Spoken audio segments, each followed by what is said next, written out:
Fighting shirts for their 10th Games Done Quick event. The Yeti has increased their shirt donation amount from $3 to $4. With each $11 shirt sold from the AGDQ collection, the Yeti will donate $4 towards the Prevent Cancer Foundation. Shirts are available during AGDQ and until January 15th at midnight CST. Visit theyeti.com/AGDQ and get your shirts today.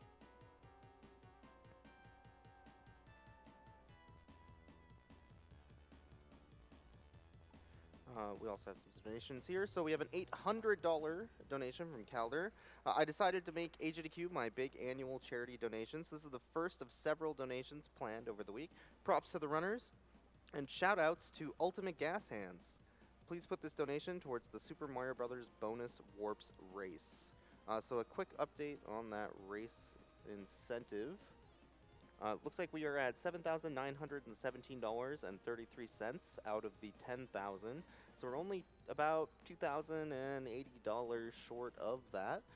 That will be happening after the Super Mario Bros. Run. So up next is Half-Life Blue Shift, then Doom, then Super Mario Bros. So you still have a bit of time for us to meet that donation incentive. If you're interested in seeing that, make sure to donate.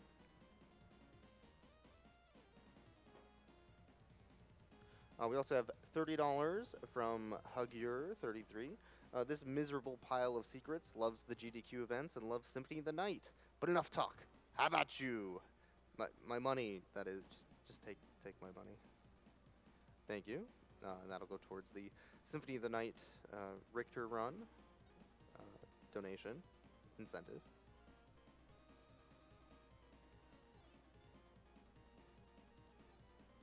$75 from Silver Tongue.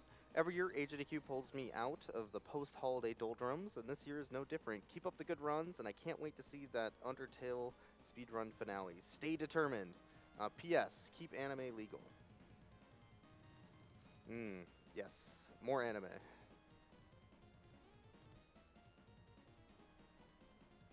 $50 anonymous donation, long-time watcher, first-time donating. You guys keep running games fast and save some lives while you're at it. But just not the animals.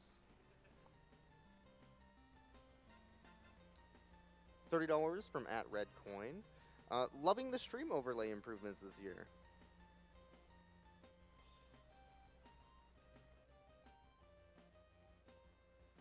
We have a $10 anonymous donation that says, don't have much but wanted to support the cause as my family has dealt with cancer a lot.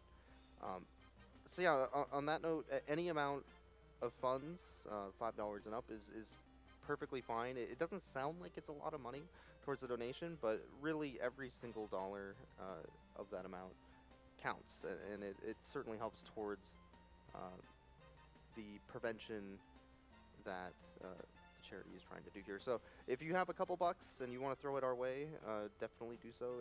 It's not like a small amount is not helpful. So thank you so much for that donation.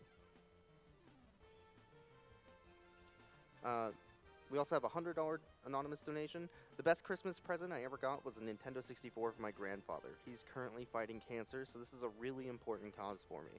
Best of luck to all runners. Looking forward to the Mario and Donkey Kong Country runs later.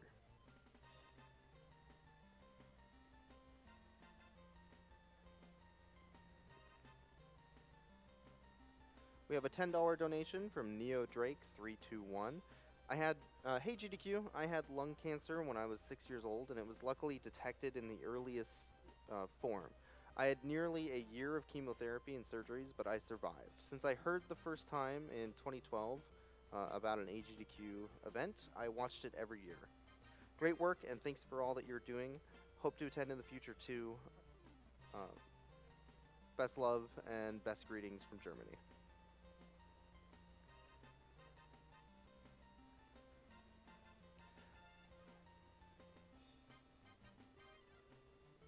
$75 from Delicious Minion. I absolutely love watching this event. I spent all last week watching SGDQ reruns on YouTube to get hyped. My rat Sally just had a tumor cut out, and we're very relieved that she's doing well. Here's $75 towards putting an end to the stress and pain that this disease causes.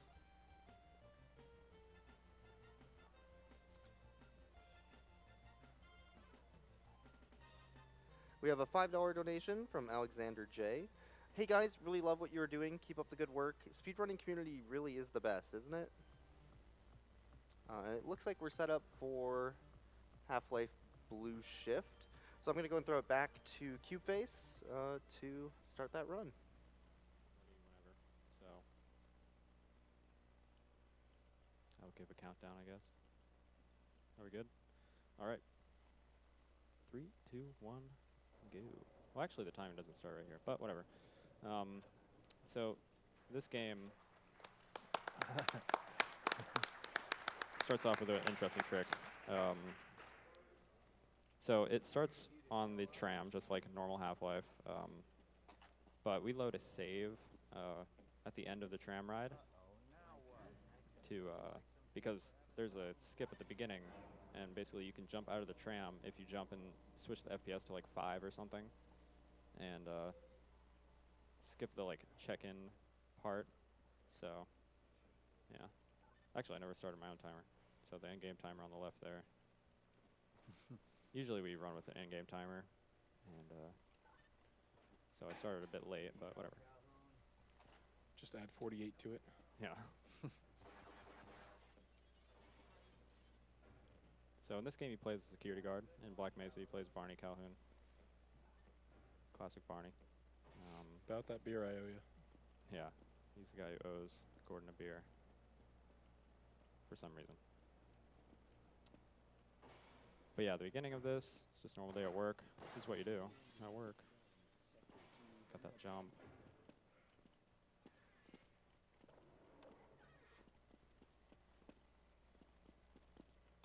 But yeah, this is another Half-Life expansion. Cool Kid ran Half-Life Orange, which is what we call the original Half-Life Green, which is opposing force at previous GDQs, and I ran Half-Life Orange at another GDQ, and but nobody's ever done Half-Life Blue Shift, and probably because it's worse. Yeah, for sure. But I'm really glad that you're doing this run. Like, Yeah, there, it's cool to have it just for completion's sake, right? Because we've done the other two. Now we just need Half-Life Yellow to get in, right? Gunman Chronicles. all right.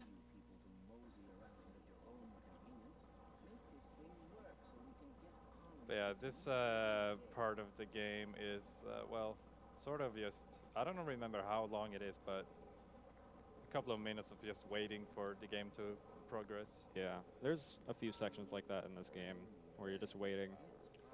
They were really messing with like in-game cinematics sort of thing, kind of like how Half-Life 2 has those moments where you're just kind of watching the NPCs do stuff. So it's kind of ahead of their time, but at the same time, it's like not good for speedrunning. So anyway, the FPS is set to 20 right here because if I set it normally, then they have a chance of getting crushed by the elevator and they'll just explode, and that'll be a failed mission. And a bad day at work.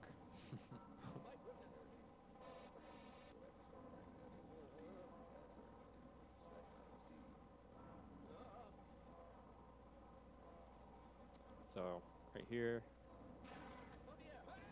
Oh dear. So now that the alien invasion has occurred, there are no more laws, so you can actually just kill the scientists and be perfectly fine.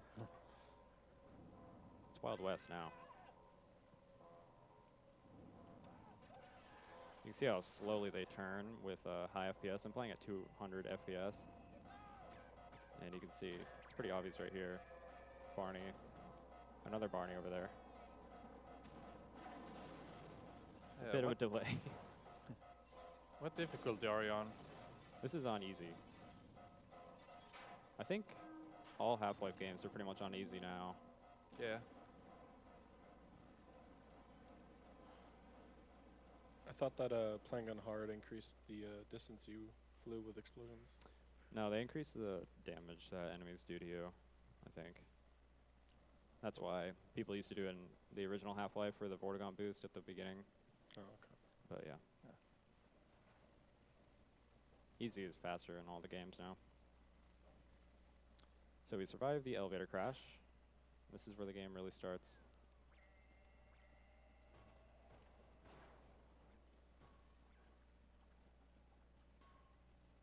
Just some bunny hopping sequences right here. Gonna play it a little bit safe. There we go. And there's another one right here. Ah, this one's a little bit harder. Yeah, that one's There we go. difficult. Yeah. Especially since you're running on the Steam version of the game, which has capped movement. Yeah. So you see the sort of counter down at the bottom is his speed, and it can't really go above, what is it, like 554? Yeah, something like that. Or if he does that and tries to do another jump, he loses all of his speed. So running this on the Steam version, you sort of gotta like manage your speed. You see, he's doing, instead of doing jumps, sometimes he's doing like ducking, and that way, if you do ducks while you have a high, while your speed is too much, you Yeah. don't get capped, so to say. Yeah. It's just a way to keep your speed a little bit longer, so it doesn't like go back to like 300 or whatever. And I have, so to do that, I have crouch bound to mouse wheel as well as jump bound to mouse wheel. So I'll be jumping, and then once the speed gets high, I'll start crouching. So it's kind of a little bit more like management than normal Half-Life, but it's kind of fun. Even though speed caps are, generally not liked in the speedrunning community. The benefit, though, is that there's no frame rate cap. So actually, I'm only playing at 200 FPS. I could be playing at quite a bit higher, but doesn't really matter. It makes bunny hopping a little bit easier, I think. Stuff like that. Oop, I died. See if I can get off this ladder. Okay. So there's a puddle. Okay, if I can not take damage. This part is sort of. There we go. You basically did the same thing 3 times. Yeah. But died It's twice. a bit random, it seems. But just like normal Half-Life physics, a little puddle at the bottom will stop all fall damage.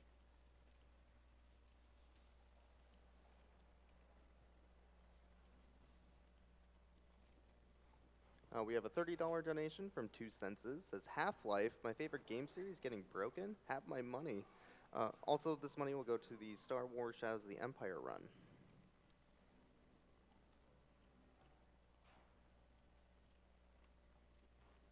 This part can be dangerous because the Vortigons are just spawning in, and if you run into them while they're teleporting in, then you can get telefragged really easily.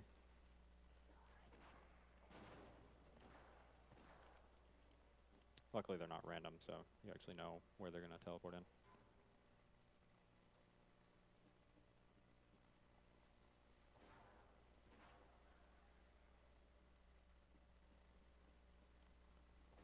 I'm going to throw a grenade down here, because there's a head crab down here.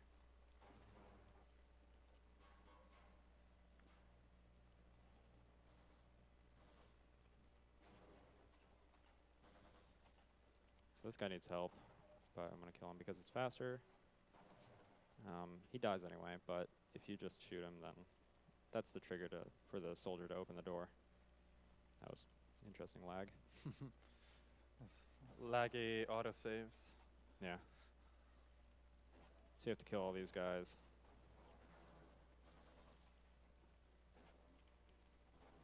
Okay.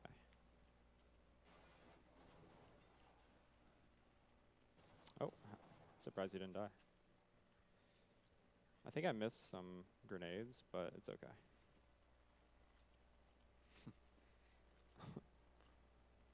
There you go, I got grenades.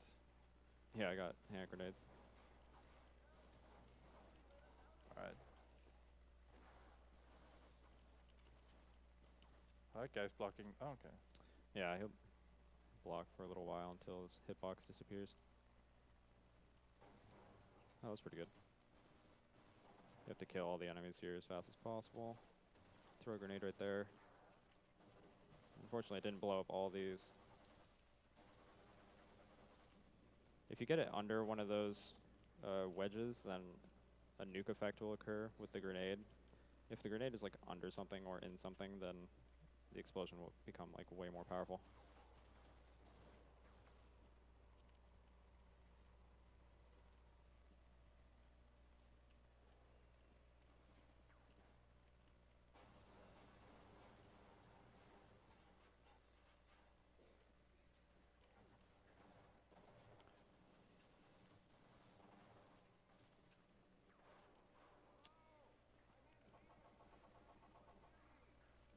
We got a $50 donation from Ray137. Says, come on, guys, we need to get this bonus Mario Warps race tonight.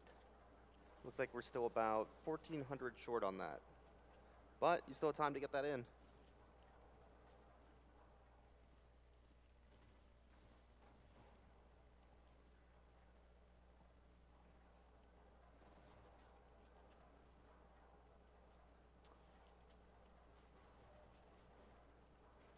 Okay, so I'm doing all this to save a scientist named Dr. Rosenberg, right here. Gonna do something weird.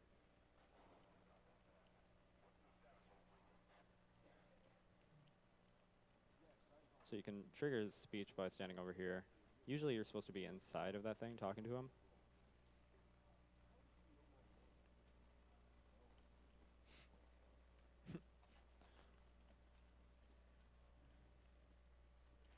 So this guy is kind of the bane of the speedrun. Like, he kind of makes it a lot slower than it could be, but I mean, he's also like the main character, sort of. But you have to protect him and lead him to his laboratory and stuff. Right here, I'm just waiting for a specific event to happen.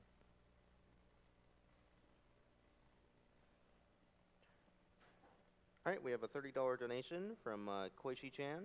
Says, always happy to donate to such a great cause. Here's my money towards the #1 name in Dark Souls 3, being Robbie Rotten. So if you throw a grenade at the right time, then the 2 soldiers that spawn right there will die instantly. And then I just talk to him through the wall so that he'll follow me.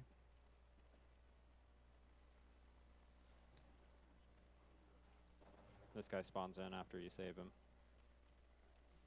And he's probably afraid that I just shot somebody. Like, sometimes he'll like cower and take a little bit. But yeah, so a lot of this part is just making sure that he goes kind of fast. And for him to go fast, the frame rate needs to be low, because otherwise he turns really slowly, like all the other NPCs do. So he's probably coming up.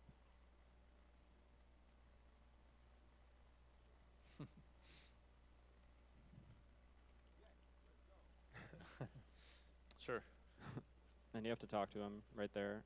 Otherwise, it kind of skips like a certain dialogue that he'll say.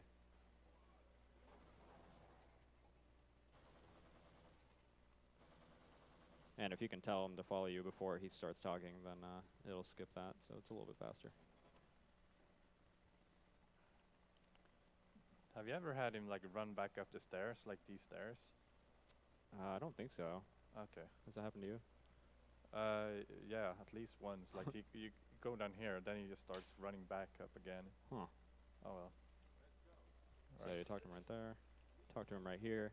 So those are 2 moments where he would have said something, but I cut him off.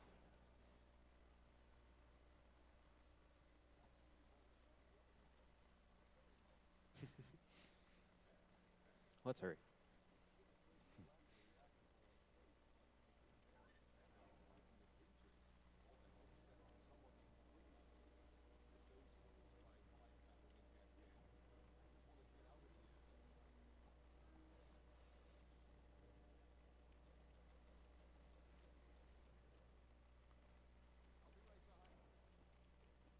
Okay, so I made it to his lab.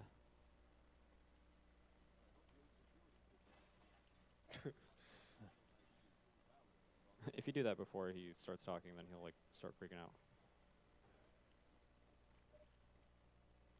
Oh yeah, you can't get armor from these things because you don't have an HEV suit, so they just put them in there just, I don't know, to make fun of you.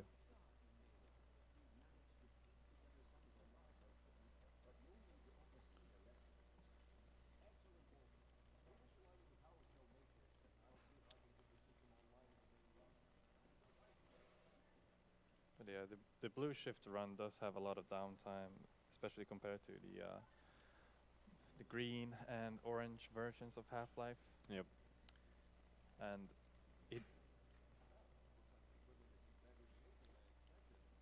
Yeah, this part in particular is a lot of downtime, so it's probably a good time to read donations. Okay, sure. I got $10 from Reggie Bang. Half-Life. That could be my life during the AGDQ week. Good luck to all runners, and thanks for hosting this awesome event. Greetings from Germany. We're also now about 1,100 short on the Super Mario Brothers bonus warps race. That'll be coming up after Doom, so 2 runs from now if you're interested in that. Let's make sure to get those in because that is going to be an awesome race.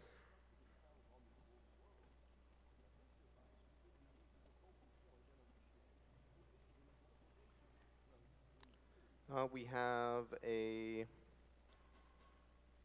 $75 anonymous donation. Dad has been in remission for a few years. Appreciate any charity event helping out cancer research and awareness, and save those animals.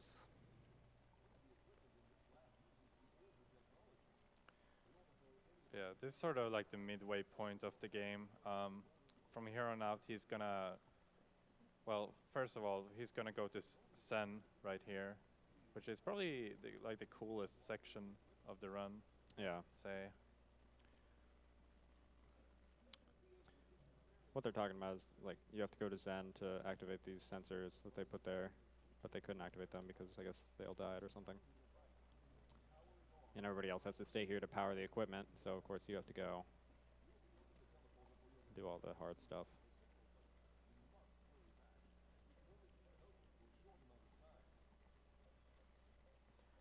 We have $30 from Gamium. Blue shift is best shift. While technically shorter, I feel like it's rooting for the little guys, you know, the science team and the security team who can't even climb ladders.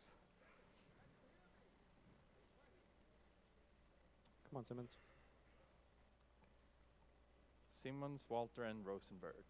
Yeah.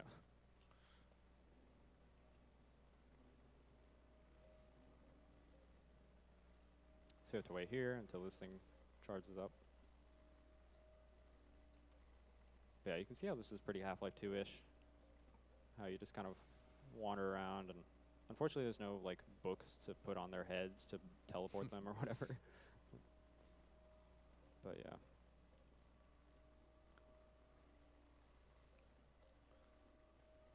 Yeah, and going into Sen is kind of important for him to manage his health and armor, because he's going to be doing a lot of grenade boosts in Sen and also after Sen. But especially in Sen, it's very important to manage your health and armor. Yeah. It's the most precise section in the game for sure.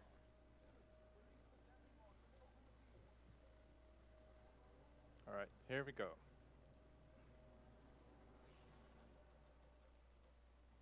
Oh yes, user warning. Okay, so right here, first little skip that you do, you can jump on that thing. It's pretty cool. Also, if you get hit by pretty much anything, then you won't be able to do a boost later on, which saves a lot of time, so it's important to not take much damage here. You can kind of wall strafe against these, but there are these corners that'll stop you. So sometimes it's not worth it.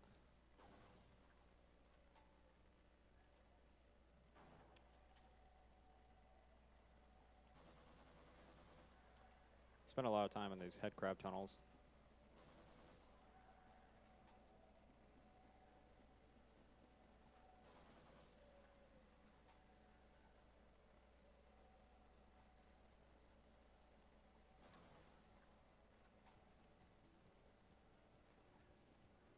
We have a $25 donation from Ragin Caucasian.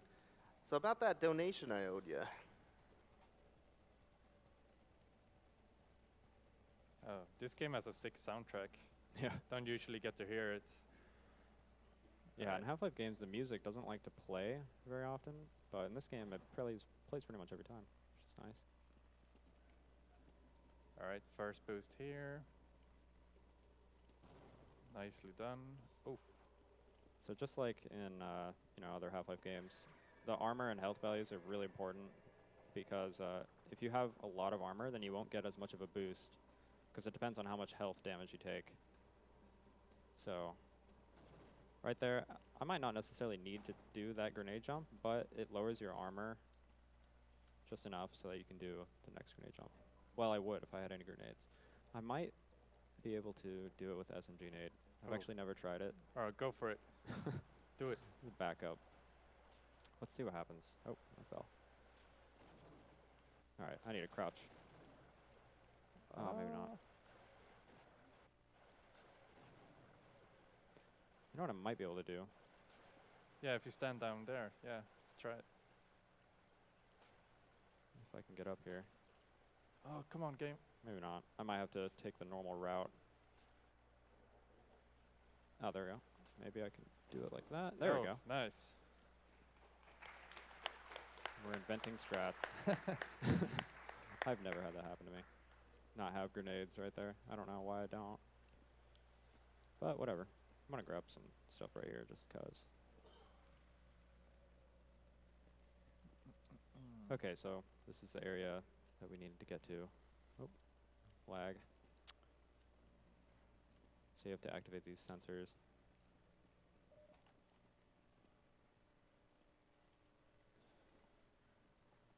There's actually a way to press both of them at the same time.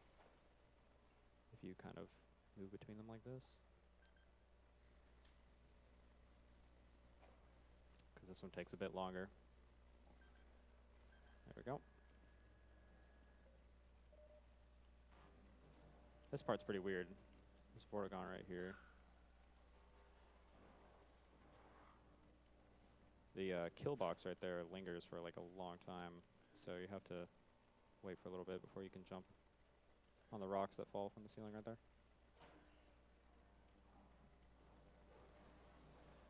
Just going to shoot a grenade to scare the Vortigaunt so they don't hit me. Because I actually still need to manage my health pretty well. Like if I take a bunch of damage, I won't be able to do another grenade jump. Yeah. Oh, there we go. So to scare the Vortigaunts.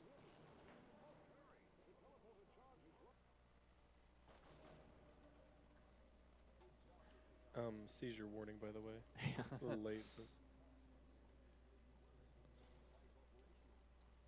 So back to some more downtime. It's kind of how this game is. Okay, well, we got a $30 donation from Loritz that says, just had to donate for the Super Mario Brothers bonus Warps race. Have a nice day. Thank you. That has actually increased quite a bit. We're at $9,567.99. We're only about 333 off now, which is great. Sorry, 433. So if you want to donate towards that, go ahead and do so before the end of the Super Mario Brothers Warpless run. $75 from Dax592 says, in the spirit of Half-Life, to kill the aliens, we will also have to kill the animals. Right. So I believe he's yeah. Game told him that they have no power. You need to go down to the basement, grab a power cell. Yeah.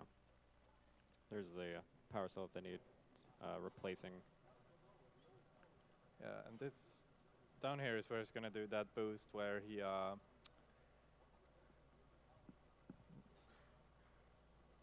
it's a sort of like a kind of a boost itself is tiny, but it's a huge time save. Yeah.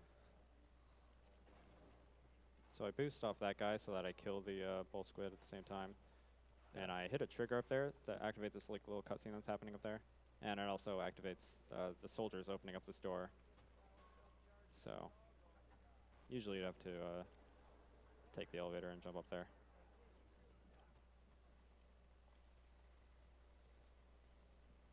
But yeah, we just gotta wait on these guys opening the door.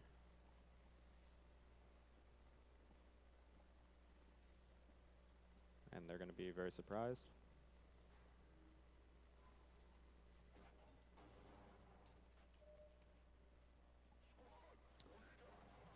Okay, so now even though I have 100 armor, I can still do this little tiny boost.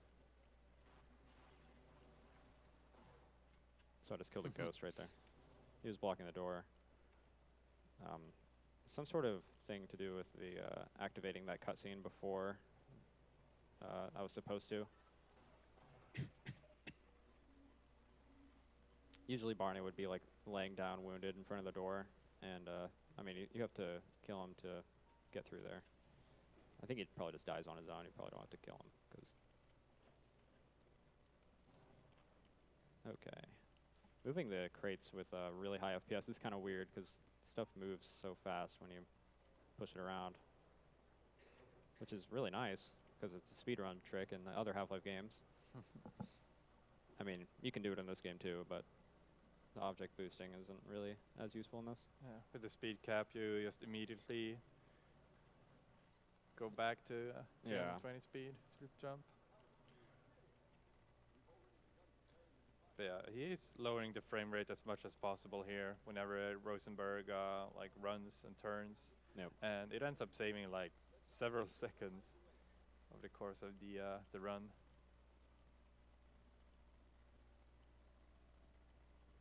But yeah, I do believe we are going into the sort of end sequence right here.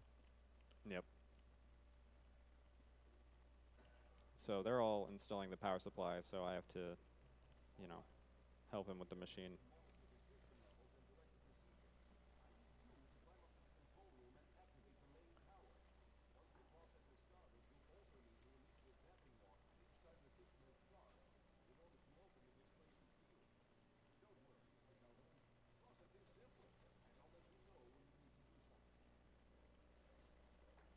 Kind of classic Half-Life stuff. It's like throw a single switch in this cutscene. All right, we have a $200 donation from A-Team311 that says, bring on the Warpless Run and go Darbian.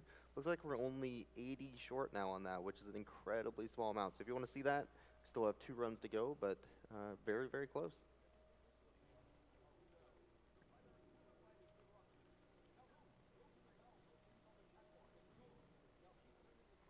We also have $30 from Cross Keys. Always love seeing Half-Life titles showing up on GDQ. Let's see that bonus warps. And gory.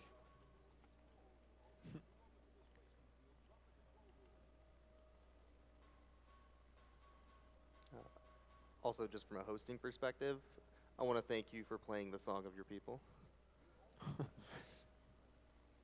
It's a great song written by PJC, the world record holder. Yes.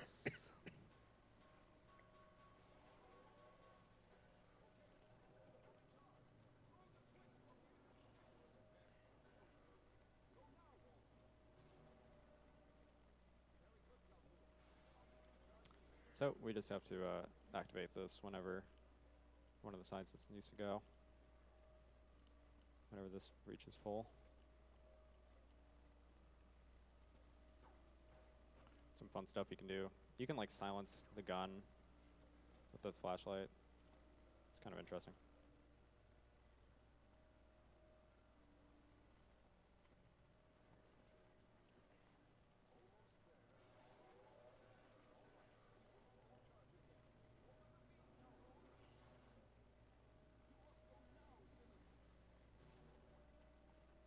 We have $30 from 10 Clubs. Hello, AGDQ. Thank you to all runners and staff for making this another entertaining week.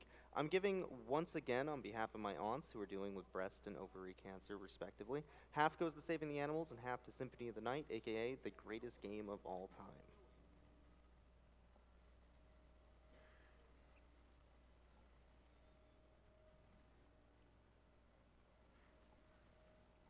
Yeah, only Rosenberg and Barney left now.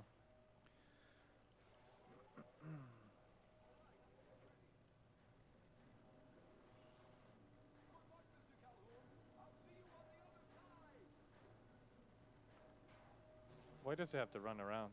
Yeah. Man. So he leaves me. These guys are trying to break the door down. I have to wait for this thing to charge up.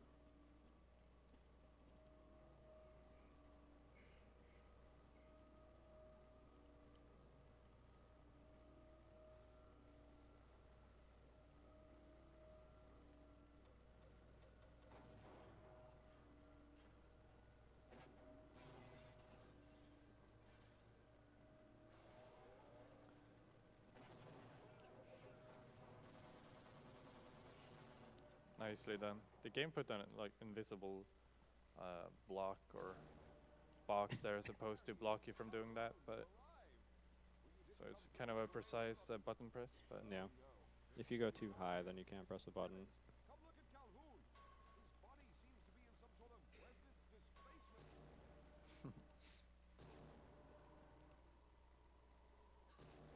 They're just supposed to fall off right there. This is the seizure warning if anyone just wants to look away. And then Oh. it shows the best cutscene from Half-Life.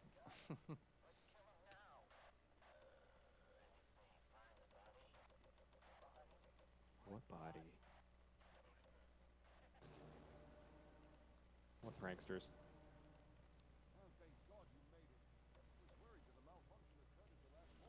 All right, so we are almost done here. You can actually leave them. Unfortunately, there's nothing over here. There's an invisible wall. And then go back. And getting them ready on time. Time.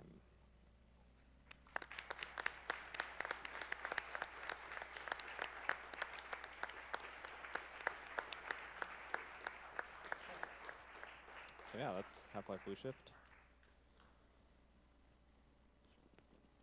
Thanks for watching it. All right. Thank you for the runs. That was cubeface with Half-Life Blue Shift. Up next, we will have Doom 2016 with Blood Thunder. In the meantime, I am actually going to be